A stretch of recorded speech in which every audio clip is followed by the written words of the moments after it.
El modelo de Pigman. No tienes por qué pensar que estoy loco, Elliot. Muchos otros tienen prejuicios más raros que este. ¿Por qué no te ríes del abuelo de Oliver, que no quiere viajar en coche? Si no me gusta ese maldito metro, es asunto mío. Y de todas formas llegamos más rápido en taxi. Habríamos tenido que subir la colina a pie desde Park Street si hubiéramos cogido el coche. Sé que estoy más nervioso que cuando me viste el año pasado, pero no tienes por qué darme tantas la lata. Hay motivos de sobra, Dios lo sabe, y creo que tengo suerte de estar cuerdo. ¿Por qué el tercer grado? Antes no eras tan inquisitivo. Bueno, si quieres oírlo, no sé por qué no deberías. Quizá deberías, de todos modos, porque no parabas de escribirme como un padre afligido cuando supiste que había empezado a faltar al club de arte y a alejarme de Pigman. Ahora que ha desaparecido, voy al club de vez en cuando, pero mis nervios ya no son los mismos. No sé qué ha sido de Pigman, y no me gusta adivinar. Quizás supusiste que tenía información privilegiada cuando lo dejé, y por eso no quiero ni pensar dónde ha ido. Que la policía encuentre lo que pueda. No será mucho, a juzgar por el hecho de que aún no saben de la vieja casa en North End que alquiló bajo el nombre de Peters. No estoy seguro de poder encontrarla yo mismo. Ni siquiera lo intentaría a plena luz del día. Sí, sé, o me temo que sé, por qué la mantenía. Ya voy a eso. Y creo que entenderás antes de que termine por qué no se lo digo a la policía. Me pedirían que los guiara, pero no podría volver allí ni aunque supiera el camino. Había algo ahí, y ahora ya no puedo usar el metro ni, y más vale que te rías de esto también, bajar a los sótanos. Supongo que sabrías que no descarté a Pigman por las mismas tonterías que lo hicieron viejas quisquillosas como la Dra. Reid, Joe Minot o Bosworth. El arte morboso no me escandaliza, y cuando un hombre tiene el genio de Pigman, siento que es un honor conocerlo, independientemente de la dirección que tome su obra. Boston nunca tuvo un pintor mejor que Richard Upton Pigman. Lo dije al principio y lo sigo diciendo. Y tampoco me desvié ni un ápice cuando mostró ese comida de demonio, eso, ¿recuerdas? Fue cuando Minot lo cortó. Ya sabes, se necesita un arte profundo y una profunda comprensión de la naturaleza para crear obras como las de Pigman.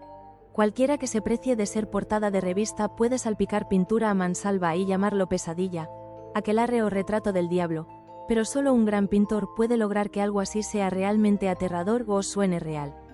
Eso se debe a que solo un verdadero artista conoce la anatomía real de lo terrible o la fisiología del miedo. Las líneas y proporciones exactas que conectan con instintos latentes o recuerdos hereditarios del miedo, y los contrastes de color y efectos de iluminación adecuados para despertar la sensación latente de extrañeza. No hace falta que te explique por qué un fuseli provoca escalofríos, mientras que una portada barata de fantasmas solo nos hace reír. Hay algo que esos personajes captan más allá de la vida que son capaces de hacernos captar por un segundo. Doré lo tenía. Sime lo tiene. Angarola de Chicago lo tiene. Y Pigman lo tenía como ningún hombre lo había tenido antes ni ojalá lo vuelva a tener jamás. No me preguntes qué ven. Ya sabes, en el arte común y corriente, hay una diferencia abismal entre las cosas vitales y vibrantes extraídas de la naturaleza o de modelos, y el camión artificial que la gente común y corriente suelta en un estudio vacío. Según las reglas. Bueno, yo diría que el artista realmente extraño tiene una especie de visión que crea modelos o evoca lo que equivale a escenas reales del mundo espectral en el que vive. En cualquier caso, logra resultados que difieren de las fantasías de un impostor, casi de la misma manera que los resultados del pintor de la vida difieren de las creaciones de un dibujante de caricaturas por correspondencia. Si alguna vez hubiera visto lo que vio Pigman. Pero no, vamos, tomemos un trago antes de profundizar más. Dios mío, no estaría vivo si alguna vez hubiera visto lo que ese hombre, si es que era hombre, vio. ¿Recuerdas que el punto fuerte de Pigman eran los rostros?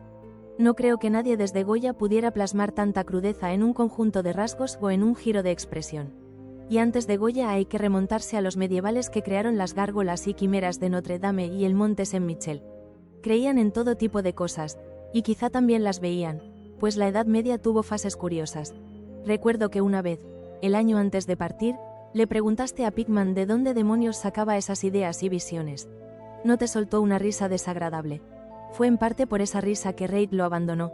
Reid, ya sabes, acababa de empezar patología comparada y estaba lleno de pomposas introspecciones sobre la importancia biológica o evolutiva de tal o cual síntoma mental o físico. Dijo que Pigman le repugnaba cada día más, y casi lo asustó al final, que los rasgos y la expresión del tipo se estaban desarrollando poco a poco de una forma que no le gustaba, de una forma que no era humana. Habló mucho de dietas, y dijo que Pigman debía ser anormal y excéntrico en extremo. Supongo que le dijiste a Reid, si tú y él tuvieron alguna correspondencia al respecto, que dejaría que las pinturas de Pigman lo irritaran o le atormentaran la imaginación. Sé que yo mismo se lo dije entonces. Pero recuerda que no abandoné a Pigman por nada del mundo. Al contrario, mi admiración por él seguía creciendo. Porque ese Comida de Ghoul fue un logro tremendo. Como sabes, el club no lo exhibió, y el Museo de Bellas Artes no lo aceptó como regalo. Y debo añadir que nadie lo compró, así que Pigman lo tuvo en su casa hasta que se fue. Ahora su padre lo tiene en Salem. Ya saben, Pigman proviene de una antigua familia de Salem y tuvo un antepasado brujo ahorcado en 1692. Adquirí la costumbre de visitar a Pigman con bastante frecuencia, sobre todo después de empezar a tomar notas para una monografía sobre arte extraño. Probablemente fue su trabajo lo que me dio la idea, y en cualquier caso, encontré en él una mina de datos y sugerencias cuando me puse a desarrollarla. Me mostró todas las pinturas y dibujos que tenía, incluyendo algunos bocetos a pluma y tinta que, creo, lo habrían expulsado del club si muchos de los miembros los hubieran visto. En poco tiempo me convertí casi en un devoto, y escuchaba durante horas, como un colegial, teorías de arte y especulaciones filosóficas lo suficientemente disparatadas como para que lo admitieran en el manicomio de Danvers. Mi admiración por el héroe, sumada al hecho de que la gente, en general, empezaba a tener cada vez menos trato con él, lo hizo muy confidencial conmigo. Y una tarde me insinuó que si yo fuera bastante reservado y no demasiado aprensivo, podría mostrarme algo bastante inusual, algo un poco más fuerte que todo lo que tenía en casa. «Sabes», dijo, «hay cosas que no encajan en Newbury Street, cosas que están fuera de lugar aquí, y que, de todos modos, son inconcebibles aquí. Mi trabajo es captar las resonancias del alma, y no las encontrarás en un conjunto de calles artificiales de advenedizos en terrenos construidos. Back Bay no es Boston. Todavía no es nada, porque no ha tenido tiempo de recoger recuerdos y atraer a los espíritus locales. Si hay fantasmas aquí, son los fantasmas domesticados de una marisma y una cala poco profunda. Y quiero fantasmas humanos, los fantasmas de seres lo suficientemente organizados como para haber presenciado el infierno y conocer el significado de lo que vieron. El lugar para que viva un artista es el North End. Si algún esteta fuera sincero, toleraría los barrios bajos por el bien de las tradiciones masivas. Dios mío, ¿no te das cuenta de que lugares como ese no solo se hicieron, sino que realmente crecieron? Generación tras generación vivió, sintió y murió allí, en días en que la gente no temía vivir, sentir y morir. ¿No sabes que había un molino en Cobbs Hill en 1632, y que la mitad de las calles actuales ya estaban trazadas para 1650? Puedo mostrarte casas que han sobrevivido 2 siglos y medio y más, casas que han presenciado lo que haría que una casa moderna se desmoronara. ¿Qué saben los modernos de la vida y las fuerzas que la impulsan? Llamas a la brujería de Salem un delirio, pero apuesto a que mi tatarabuela podría haberte contado cosas. La colgaron en Gallows Hill, con Cotton Mather observando con aire santurrón. Mather, maldito sea, temía que alguien lograra liberarse de esta maldita jaula de monotonía. Ojalá alguien le hubiera hechizado o le hubiera chupado la sangre en plena noche. Puedo mostrarte una casa en la que vivió, y puedo mostrarte otra en la que temía entrar a pesar de toda su audacia. Sabía cosas que no se atrevió a incluir en esa estúpida Magnalia ni en esas pueriles maravillas del mundo invisible. Mira, ¿sabes que todo el North End tuvo una vez una serie de túneles que mantenían a cierta gente en contacto con sus casas, con el cementerio y con el mar, que siguieran persiguiendo en la superficie? A diario sucedían cosas que no podían alcanzar, y por la noche se reían voces que no podían ubicar. Vaya, hombre, de las 10 casas que se conservan, construidas antes de 1700 y que no se han movido desde entonces, apuesto a que en 8 puedo mostrarte algo raro en el sótano. Casi no pasa un mes sin leer sobre obreros que encuentran arcos tapiados y pozos que no llevan a ninguna parte en este o aquel viejo lugar al bajar. Se pudo ver uno cerca de Enchman Street desde el elevado el año pasado. Había brujas y lo que sus hechizos invocaban, piratas y lo que traían del mar, contrabandistas, corsarios. Y te digo que la gente sabía cómo vivir y cómo ampliar los límites de la vida en los viejos tiempos. Este no era el único mundo que un hombre audaz y sabio podía conocer. Y pensar en el presente en contraste, con cerebros tan pálidos que incluso un club de supuestos artistas se estremece y convulsiona si un cuadro trasciende las emociones de una mesa de té en Bacon Street. La única gracia del presente es que es demasiado estúpido. Cuestionar el pasado con mucha atención. ¿Qué dicen realmente los mapas, los registros y las guías del North End? Va. Calculo que te llevaré a 30 o 40 callejones y redes de callejones al norte de Prince Street que ni 10 seres vivos, salvo los extranjeros que los pululan, sospechan. ¿Y qué saben esos dagos de su significado? No, Turber, estos lugares antiguos son un sueño magnífico, rebosantes de maravilla, terror y escapes de lo común, y sin embargo no hay un alma viviente que los comprenda o se beneficie de ellos. O mejor dicho, solo hay una alma viviente, porque no he estado excavando en el pasado en vano. Mira, te interesan este tipo de cosas. ¿Y si te dijera que tengo otro estudio ahí arriba, donde puedo captar el espíritu nocturno del horror antiguo y pintar cosas que ni siquiera podría imaginar en Newbury Street? Naturalmente, no se lo digo a esas malditas solteronas del club, con Reid, maldita sea, susurrando incluso mientras está en el escenario que soy una especie de monstruo atado por el tobogán de la evolución inversa. Sí, Turber, decidí hace mucho que uno debe pintar el terror, así como la belleza de la vida, así que exploré un poco en lugares donde tenía razones para saber que el terror vive. Tengo un lugar que no creo que 3 hombres nórdicos vivos aparte de mí hayan visto jamás. No está tan lejos de lo elevado en cuanto a distancia, pero está a siglos de distancia en cuanto a alma. Lo elegí por el extraño y viejo pozo de ladrillo del sótano, uno de los que THABLE con acento agudo. La choza está casi derrumbándose, así que nadie más viviría allí, y me da pena decirte lo poco que pago por ella. Las ventanas están tapiadas, pero eso me gusta mucho más, ya que no quiero luz natural para lo que hago. Pinto en el sótano, donde la inspiración es más intensa, pero tengo otras habitaciones amuebladas en la planta baja. Es de un siciliano, y la he alquilado a nombre de Peters. Si te animas, te llevaré esta noche. Creo que disfrutarás de las fotos, porque, como dije, me he dejado un poco llevar. No es un recorrido extenso, a veces lo hago a pie, porque no quiero llamar la atención con un taxi en un sitio así. Podemos tomar el autobús en la estación sur hasta Battery Street, y después no hay que caminar mucho. Bueno, Elliot, después de esa perorata no me quedaba mucho por hacer, salvo evitar correr en lugar de caminar hasta el primer taxi libre que viéramos. Hicimos transbordo al tren elevado en la estación sur, y sobre las 12 bajamos las escaleras en Battery Street y seguimos por el antiguo muelle, pasando Constitution Wharf. No me fijé en las calles transversales, y aún no puedo decirte por cuál nos topamos, pero sé que no fue Greenup Lane. Cuando finalmente giramos, fue para subir por el tramo desierto del callejón más antiguo y sucio que he visto en mi vida, con hastiales desmoronados, ventanas rotas de pequeños paneles y chimeneas arcaicas que se recortaban medio desintegradas contra el cielo iluminado por la luna. No creo que hubiera 3 casas a la vista que no estuvieran en pie en la época de Cotton Mather. Desde luego, vislumbré al menos 2 con alero, y en una ocasión creí ver un tejado a 2 aguas del casi olvidado tipo preguardillado, aunque los anticuarios nos dicen que no queda ninguno en Boston.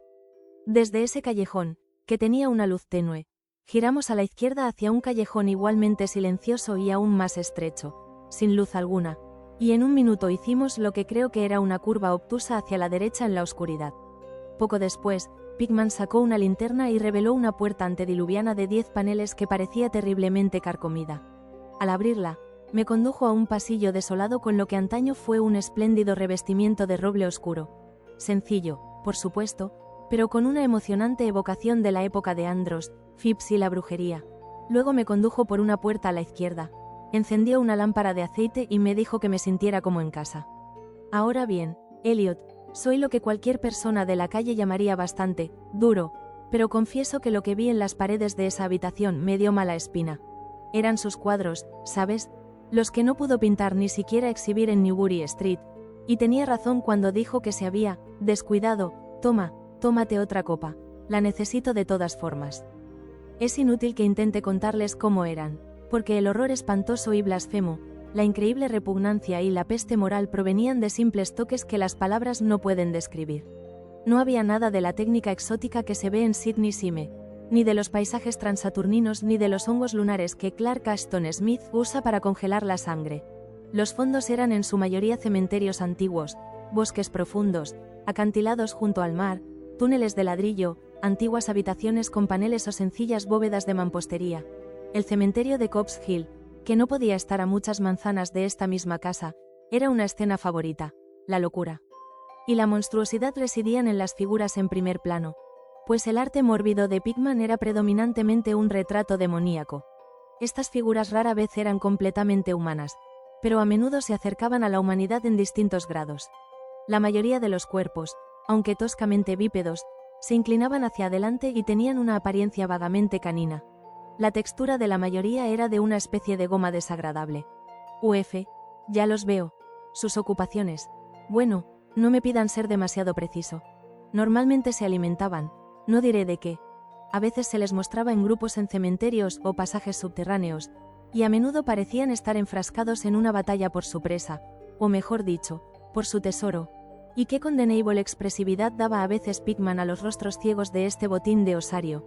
De vez en cuando, los seres aparecían saltando por las ventanas abiertas por la noche, o agachándose sobre el pecho de los durmientes, mordiéndose la garganta. Un lienzo mostraba un círculo de ellos aullando alrededor de una bruja ahorcada en Gallows Hill, cuyo rostro muerto guardaba un estrecho parentesco con el suyo. Pero no piensen que fue todo este horrible asunto del tema y la ambientación lo que me dejó sin aliento. Ya no tengo 3 años, y ya había visto cosas así. Eran los rostros, Elliot, esos malditos rostros, los que miraban con lascivia y babeaban desde el lienzo con el mismo aliento de vida. Por Dios, hombre, creo que estaban vivos. Ese mago nauseabundo había despertado las llamas del infierno en pigmento, y su pincel había sido una varita generadora de pesadillas. Dame esa licorera, Elliot. Había algo llamado, la lección, qué lástima que la haya visto. Escucha, ¿te imaginas un círculo de seres perrunos sin nombre en cuclillas en un cementerio enseñando a un niño pequeño a alimentarse como ellos? Supongo que es el precio de un niño cambiado. Ya conoces el viejo mito de cómo la gente rara deja a sus crías en cunas a cambio de las crías humanas que roban. Pickman mostraba qué les sucede a esas crías robadas, cómo crecen, y entonces empecé a ver una relación espantosa en los rostros de las figuras humanas y no humanas. Él, en todas sus gradaciones de morbosidad entre lo francamente no humano y lo degradadamente humano, establecía un vínculo y una evolución sardónicos. Los seres perrunos se desarrollaron a partir de mortales. Y tan pronto como me pregunté qué pensaba de sus propias crías, dejadas con la humanidad en forma de niños cambiados, mis ojos captaron una imagen que encarnaba esa misma idea. Era el de un antiguo interior puritano. Una habitación con vigas gruesas, ventanas enrejadas, un banco y muebles toscos del siglo XVII, con la familia sentada mientras el padre leía las escrituras. Todos los rostros, salvo uno, mostraban nobleza y reverencia, pero este reflejaba la burla del abismo. Era el de un hombre joven y entrado en años, y sin duda pertenecía a un supuesto hijo de aquel piadoso padre, pero en esencia era pariente de las cosas impuras. Era su impuro, y con suprema ironía, Pickman le había dado a sus rasgos un perceptible parecido con los suyos. Para entonces, Pickman había encendido una lámpara en una habitación contigua y me abría la puerta cortésmente, preguntándome si quería ver sus estudios modernos. No había podido expresarle mi opinión, estaba demasiado mudo de miedo y asco, pero creo que lo comprendió perfectamente y se sintió muy halagado. Y ahora quiero asegurarte de nuevo, Elliot, que no soy un mimo como para gritarle a nada que se salga un poco de lo habitual. Soy de mediana edad y bastante sofisticado, y supongo que me viste lo suficiente en Francia como para saber que no me dejo vencer fácilmente. Recuerda también que casi había recuperado el aliento y me había acostumbrado a esas imágenes espantosas que convirtieron la Nueva Inglaterra colonial en una especie de anexo del infierno. Bueno, a pesar de todo esto, la habitación de al lado me obligó a gritar de verdad, y tuve que agarrarme a la puerta para no desplomarme. La otra habitación había mostrado una manada de demonios y brujas invadiendo el mundo de nuestros antepasados, pero esta trajo el horror directamente a nuestra vida cotidiana. Dios mío, ¿cómo pintaba ese hombre? Había un estudio titulado Accidente de metro, en el que una bandada de esos seres viles trepaba desde una catacumba desconocida por una grieta en el suelo del metro de Boylston Street y atacaba a una multitud en el andén. Otro mostraba una danza en Copp's Hill entre las tumbas, con el trasfondo actual. Luego había un sinfín de vistas de sótanos, con monstruos arrastrándose por agujeros y grietas en la mampostería, sonriendo mientras se agachaban detrás de barriles u hornos, esperando a que su primera víctima bajara las escaleras. Un lienzo repugnante parecía representar una vasta sección transversal de Beacon Hill, con ejércitos de estos monstruos mefíticos, parecidos a hormigas, abriéndose paso a través de madrigueras que horadaban el suelo. Se representaban con profusión los bailes en los cementerios modernos, y otra concepción me impactó aún más. Una escena en una cripta desconocida, donde decenas de animales se agolpaban alrededor de uno que sostenía una conocida guía de Boston y, evidentemente, leía en voz alta. Todos señalaban un pasaje, y cada rostro parecía tan distorsionado por una risa epiléptica y reverberante que casi creí oír los ecos diabólicos. El título de la imagen era Holmes, Lowell y Longfellow yacen enterrados en Mount Auburn.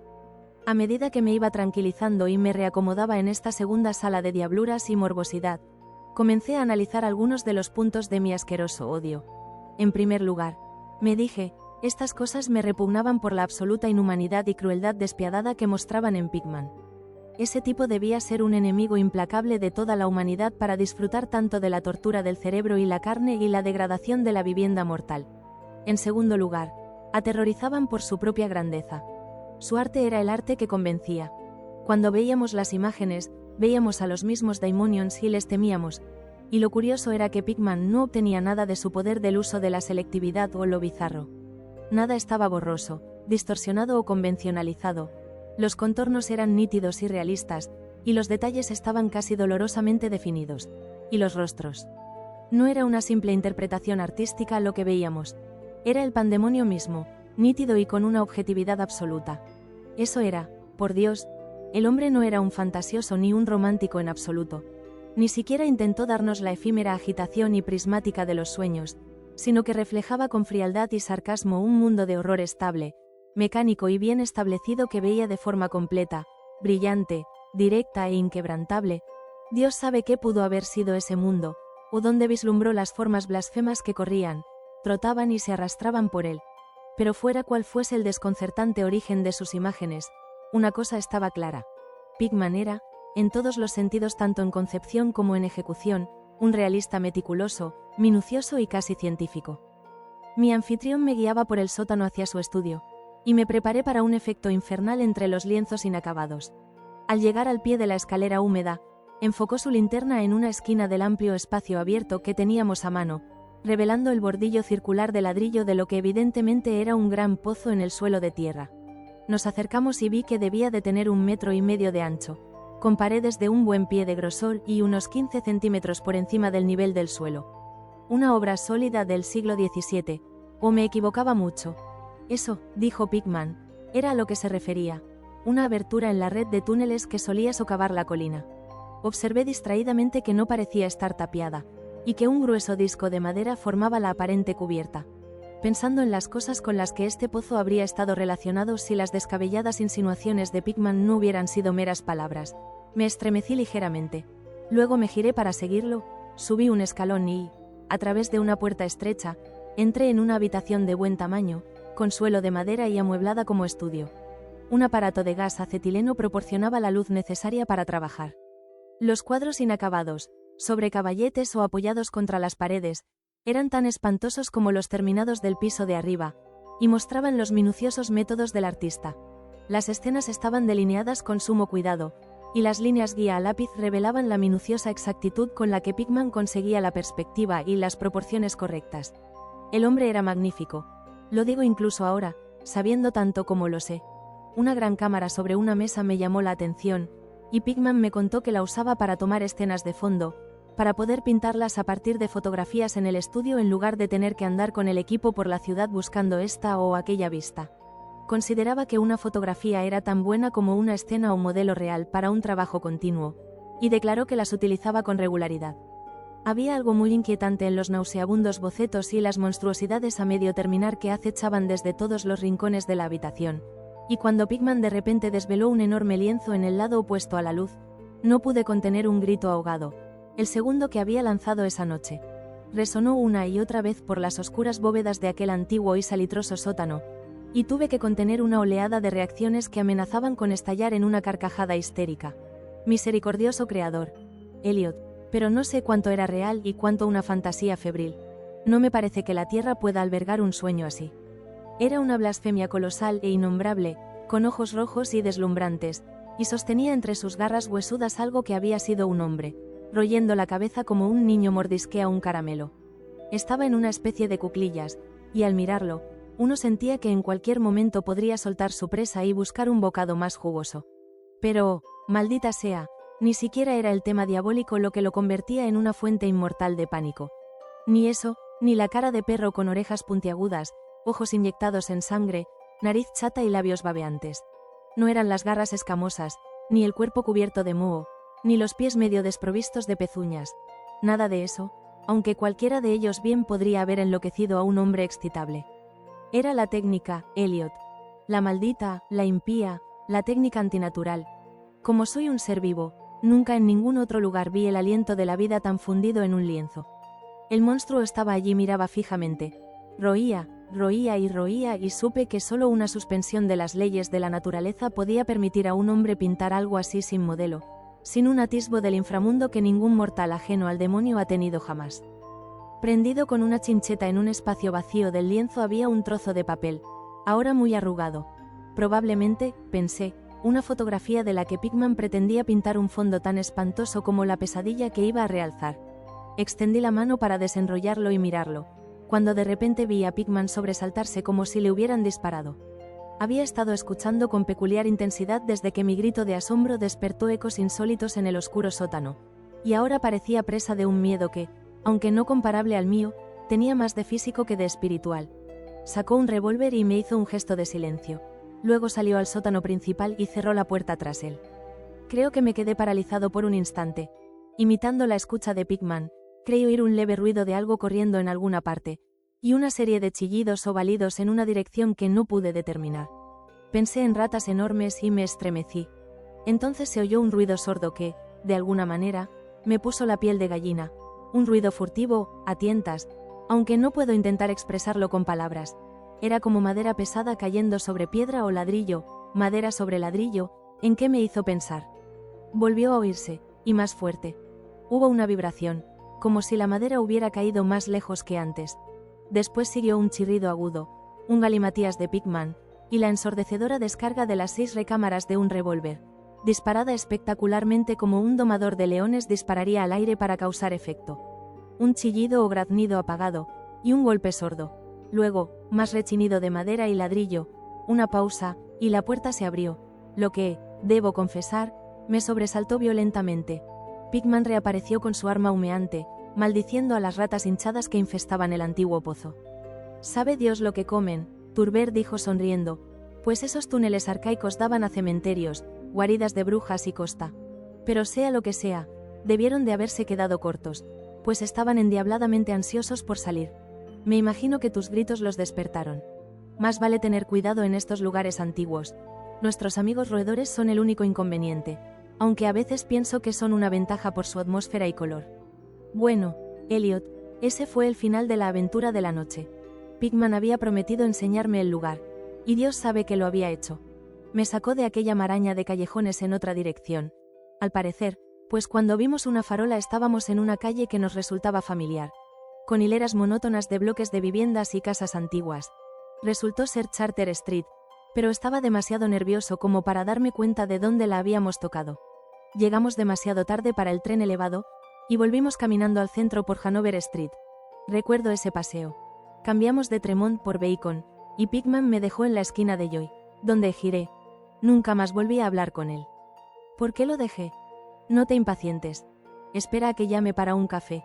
Ya hemos tenido suficiente de lo otro, pero yo necesito algo. No fueron los cuadros que vi en ese lugar, aunque juro que fueron suficientes para que lo aislaran en casi todas las casas y clubes de Boston, y supongo que ahora no te preguntarás por qué tengo que evitar el metro y los sótanos. Fue algo que encontré en mi abrigo a la mañana siguiente. Ya sabes, el papel enrollado pegado a ese lienzo espantoso en el sótano. Lo que pensé que era una fotografía de alguna escena que pretendía usar como fondo para ese monstruo. Ese último susto me llegó mientras intentaba desenrollarlo, y parece que lo había arrugado distraídamente en el bolsillo. Pero aquí está el café. Tómalo solo, Elliot, si eres sabio. Sí, ese periódico fue la razón por la que dejé a Pickman, Richard Upton Pickman, el artista más grande que he conocido, y el ser más repugnante que jamás haya saltado los límites de la vida a los abismos del mito y la locura. Elliot. El viejo Reid tenía razón. No era estrictamente humano. O nació en una extraña sombra, o había encontrado la manera de abrir la puerta prohibida. Ahora da igual, porque se ha ido, de vuelta a la fabulosa oscuridad que amaba rondar. Mira, encendamos la lámpara. No me pidas que explique ni que conjeture que queme. No me preguntes tampoco qué había detrás de ese trepazo de topo que Pickman se empeñaba en hacer pasar por ratas. Hay secretos, ya sabes, que podrían provenir de los viejos tiempos de Salem, y Cotton Mather cuenta cosas aún más extrañas. Ya sabéis lo increíblemente realistas que eran las pinturas de Pickman, ¿Cómo nos preguntábamos todos de dónde había sacado esas caras? Bueno, después de todo, ese papel no era una fotografía de ningún fondo. Lo que mostraba era simplemente el ser monstruoso que pintaba en ese horrible lienzo. Era el modelo que usaba, y su fondo era simplemente la pared del estudio del sótano, con todo lujo de detalles. Pero, por Dios, Elliot, era una fotografía del natural.